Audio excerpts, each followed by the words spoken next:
안녕하세요. 예수비전 성결교 안희연 목사입니다. 사도행전 4장에 베드로와 요한이 했던 말을 기억합니다. 하나님 앞에서 너희 말 듣는 것이 하나님 말씀 듣는 것보다 옳은가 판단하라. 우리는 보고 들은 것을 말하지 아니할 수 없다. 전도하지 말라는 권력자들, 사례들인 공의회의 권력적인 위세 앞에 베드로와 요한이 담대하게 말한 거예요. 계집종 앞에서 예수님을 3번 부인했던 베드로가 어쩜 이렇게 대담할 수 있을까? 성령 충만했기 때문이죠. 오직 성령이 너희에게 마시면 너희가 권능을 받고 예루살렘과 온 유대와 사마리아와 땅끝까지 이르러 내 증인이 되리라 하시니라. 증인이 되라가 아니죠. 증인이 되리라죠. 예수님이 부활하시고 승천하기 전에 왜 그렇게 성령에 대한 얘기를 많이 말씀하셨을까? 요한복음에 24시에 이르시되 성령을 받으라. 누가복음 24장에 예루살렘을 떠나지 말고 내게 들은 바 아버지의 약속하신 것을 기다려라. 요한은 물로 세를 베풀었으나 너희는 몇 날이 믿어 성령으로 세를 받으리라. 이건 누가복음 24장, 사도행전 1장에 같이 중복이 되고 있죠. 왜 이렇게 성령 강조를 하셨을까? 간단합니다. 성령이 충만해야 담대해지고, 담대해야 겁먹거나 주눅들지 않은 채 하나님의 말씀을 전할 수 있기 때문입니다. 자, 베드로와 요한이 협박을 받았어요. 그리고 교회 공동체에 돌아갑니다. 성도들에게 보고를 했어요. 이 보고를 받은 성도들이 통성으로 기도를 합니다. 주여, 이제도 저희의 위협함을 굽어보셨고 담대히 하나님의 말씀을 전하게 하시오며 손을 내밀어 병을 낫게 하셨고 표적과 기사가 거룩한 종 예수의 이름으로 이루어지게 하옵소서. 빌기를 다음에 모인 곳에 진동하더니 우리가 다 성령이 충만하여 담대히 하나님의 말씀을 전하니라. 협박하면 그냥 두지 않는다고 했는데 실제로 죽일 수도 있는 힘을 가지고 있는데, 그런데 담대히 말씀을 전해요. 왜 가능하죠? 성령이 충만하니까. 코로나19로 독재 방역이 시작이 되었어요. 정치 방역이죠. 교회들을 얼마나 찍어 눌렀는지 모릅니다. 이때 저희는 빠지지 말고 예배 다 드리자. 온라인 없다. 비대면 없다. 우리는 현장 예배다. 함께 모여서 예배 드린다. 하나님 앞에서 너희 말 듣는 것이 하나님 말씀 듣는 것보다 옳은가 판단하라. 라고 말했듯이 우리도 세상 잘못된 권력이 말이 아니라 하나님의 말씀을 들어야 된다. 선포를 했어요. 그런데 사람이 겁먹을 수 있잖아요. 눈치 볼 수 있잖아요. 특히 저희 교회처럼 코로나 확진자가 2번이나 나왔던 교회, 4번이나 폐쇄 당했던 교회 입장에서 보면은요, 사실 자라보고 놀란 것은 소뚜껑 보고 놀란다고 이 주눅이 들 수 있거든요. 그래서 어떻게 되는지 아세요? 모일 때마다 계속 기도를 시켰어요. 기도하고 또 기도하고 기도하고 또 기도하고. 왠지 아세요? 성령 충만 받으려고. 왜 성령 충만 받으려고 그렇게 해요? 간단합니다. 사람의 마음이 자기 마음인데 자기 마음대로 안 돼요. 사람의 감정이 자기 감정인데 자기 감정대로 안 돼요. 그런데 성령으로 충만하면은 마음도 감정도 다스려져요. 강하고 담대한 심령이 돼요. 그래 열심히 기도해서 성령 충만하니까 얼마나 담대하게들 예배드리러 나오는지 몰라요. 정말 뜨겁게 예배를 드렸습니다. 그리고요, 그게 다가 아니에요. 여러분, 이렇게 압박을 받을 때 마치 교회가 혐오 집단처럼 간주됐을 때 정치권이 교회를 혐오 대상으로 몰아갔잖아요. 희생양 삼았잖아요. 예배를 통한 코로나19 감염은 거의 없었다라고 질본청이 공식적으로 발표했음에도 불구하고 이미 혐오 집단 된 다음에는요, 돌이키기가 어려워지는 거예요. 그러니까 모이는 것도 어려울 뿐만 아니라 전도하는 것도 어렵잖아요.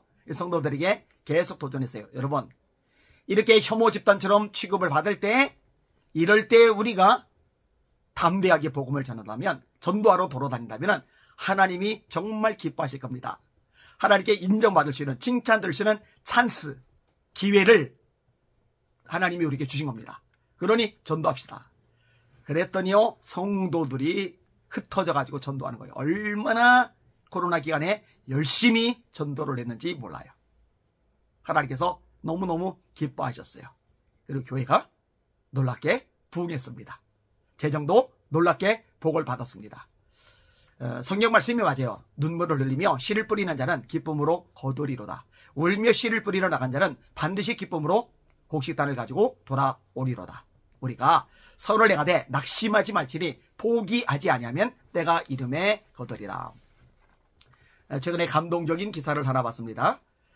영국 법원에서 한 거리 전도자에 대해서 2년간의 재판 지난 후에 무죄 판결을 내렸더라고요. 앤드류 시티 야반이라는 분입니다. 2020년 부활절에 열심히 거리를 다니면서 복음을 전했어요. 이 복음을 전한 것 때문에 체포가 됐어요. 4시간가량 경찰서에 구금이 되었어요. 그리고 재판을 2년 동안 진행을 해왔어요. 그냥 당하고 마는 게 아니라 잘 진행을 했는데요. 영국 크리스찬 투데이에 따르면 영국 아이슬 워스크 라운 법원의 사이먼 데이비스 판사는 앤드류 샤티 야반은 이 거리에서 그 외에 대체할 사람이 없는 자발적인 자선 활동을 벌이고 있었기 때문에 비록 코로나 봉쇄 기간이랄지라도 예외적으로 외부에 있을 만한 이유가 있었다. 우리는 기독교 나라에서 가장 중요한 특별한 날 샤티 야반의 사역의 초점이 페이스북이나 인터넷, 기타 소셜미디어에 접근할 수 없는 노숙자, 거지, 마약 중독자들에게 있었음을 인정한다. 그의 동기는 진실했고 가서 모든 민족으로 제자를 삼으라는 예수님의 명령에 따라 움직였음을 보여준다.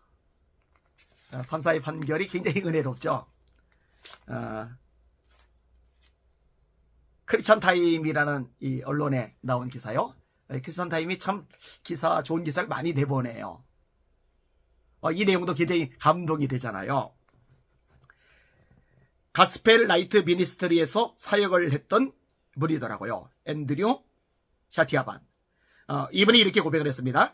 예수 그리스도를 전했다는 이유로 마치 범죄자 취급을 받았다. 날 고소한 사건이 마침내 기각돼 안심이 된다.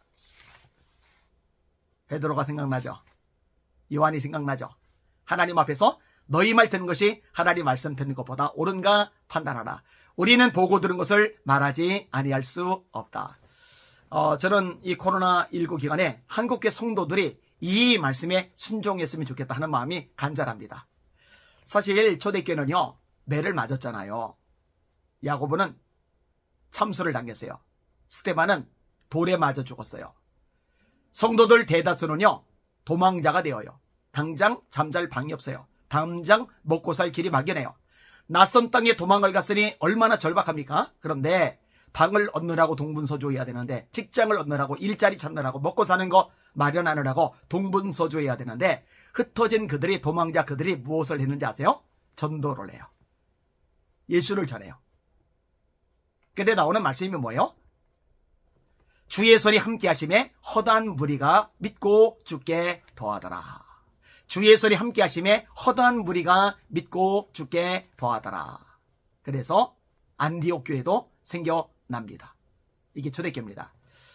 사실 오늘날 한국교회가 핍박을 받았다, 압박을 받았다 치더라도 초대교회처럼 매맞을 일도 없고, 감옥에 갈 일도 없고, 살해당할 일도 없고, 집을 빼앗길 일도 없고, 도망자가 될 일도 없어요. 그런데 뭐가 두려워서 겁을 먹고 예수 전하는 얘기 한마디도 못하느냐고요. 참 안타까운 일이죠.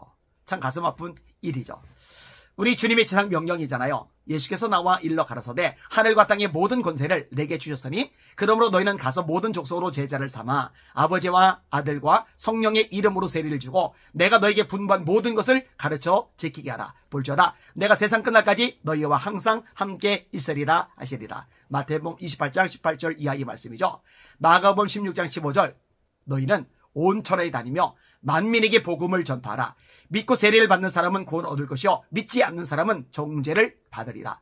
믿는 자들에게는 이런 표적이 따르리니 곧 저희가 내 이름으로 귀신을 쫓아내며 새 방언을 말하며 뱀을 집어올리며 무슨 독을 마실지라도 해를 받지 아니하며 병든 사람에게 술 얹은즉 나으리라 하시리라. 예수께서 이 말씀을 마치시고 하늘로 올려지사 하나님 우편에 앉으시니라. 제자들이 나가 두루 전파할세 주께서 함께 역사사 그 따르는 표적으로 말씀을 확실히 증언하시리라. 아무리 다른 걸 잘해도 순종해도 전도하지 않으면 주님께 불순종하는 사람이에요. 왜? 주님이 주신 명령 중에 가장 중요한 명령, 지상명령이 전도니까요. 선교니까요. 따라서 전도하지 않는 교회, 선교하지 않는 교회는 존재 이유가 없는 거예요. 왜? 교회의 존재 목적이 전도요, 선교, 영혼 구원인데 전도하지 않으니, 선교하지 않으니 그 교회가 존재해야 될 이유가 뭐냐고요? 목회자들도 마찬가지입니다. 성도들도 마찬가지입니다. 이걸 놓치면 안 돼요. 저 정광훈 집단이 주님의 지상명령을 정말 존귀히 여긴다면 전도하느라고 바쁠 텐데요. 맨 전광훈 자랑만 해요. 맨 천만 소명 받으려고. 아니, 천만 소명하는 거가 지상명령입니까? 전도하는 게 지상명령이죠. 아니, 앱을 깔게 하는 게 사명입니까? 전도하는 게 사명이죠. 참 불쌍한 집단이에요. 비참한 집단이에요. 그러면서도 본인들은 신앙생활 잘한다고 착각들을 해요. 참 안타까운 일이죠. 저와 여러분의 사명, 저와 여러분의 본질적인 존재 이유와 목적은 영혼권, 전도와 선교에 있다는 거 잊지 마시고 날마다 예수 전하시고 날마다 예수 자랑하시는 저와 여러분들 되기를 원합니다.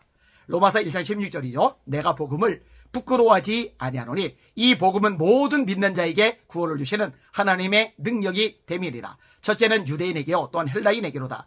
이 복음에는 하나님의 의가 나타나서 믿음으로 믿음에 이르게 하나니 기록된 바 의인은 믿음으로 말미암아 살리라 함과 같으니라.